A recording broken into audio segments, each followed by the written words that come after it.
وَلَقَدْ يَسَّرْنَا الْقُرْآنَ لِلذِّكْرِ فَهَلْ مِن مُّدَّكِرٍ الحمد لله وكفى وسلام على عباد الذين اصطفى أما بعد فأعوذ بالله من الشيطان الرجيم بسم الله الرحمن الرحيم اللهم صل على سيدنا محمد وعلى آله وصحبه وسلم. My honorable elder and younger, my dear brother and sister, Assalamu alaikum wa rahmatullahi wa barakatuhu. As you know, our topic is continuous since yesterday. The concept of happiness in Islam. In this regard, today part 2 will be described. It would be both entertaining and interesting to inquire if happiness is subjective or objective. That is whether it is mainly the mental consult or it has a material existence as well. People generally think that the physical comfort are essential for happy living. Contrarily, one may be in spite of all badly comforts.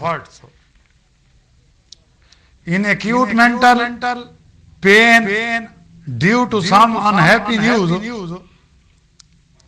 bereavement of a friend or a relation or a severe shock which generally follows a failure.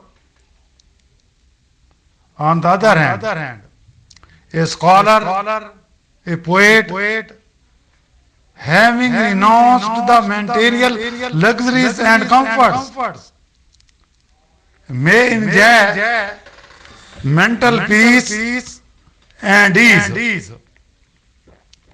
That is happiness. Generally, people with lesser means of entertainment and enjoyment are happier than those rolling in silk and gold. Thus, happiness is mainly subjective. Keeping oneself at ease and buoyant. Happiness would be meaningless if it were the momentary pleasure of the body. The old would be cursed in the advanced age as the body fails to splay pleasure through the media of so many senses. Nay, they would be as good as dead. On the other hand,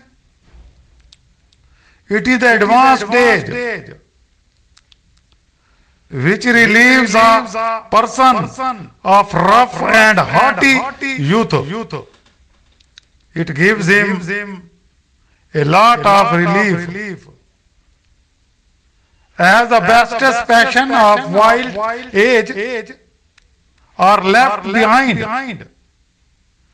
and a serene, subdued, systematized, pleasing sentiment has taken over the charge. Having differentiated happiness from pleasure as more abiding pleasuring sentiment independent, more or less of the material enjoyment. we may make an attempt at the general ingredients which constitute happiness, though they are more abstract than happiness itself. Besides,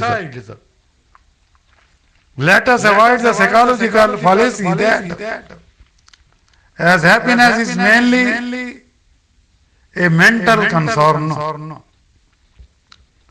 it may be viewed and enjoyed differently by different persons. If it were so, there would be no general concept for anything abstract such as truth, piety, justice, or beauty.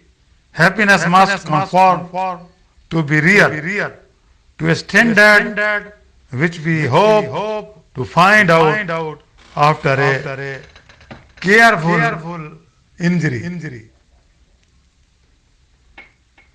Happiness is a positive feeling, torn with a tinge of pleasantness, accompanying a mental activity which tends to gratification of self.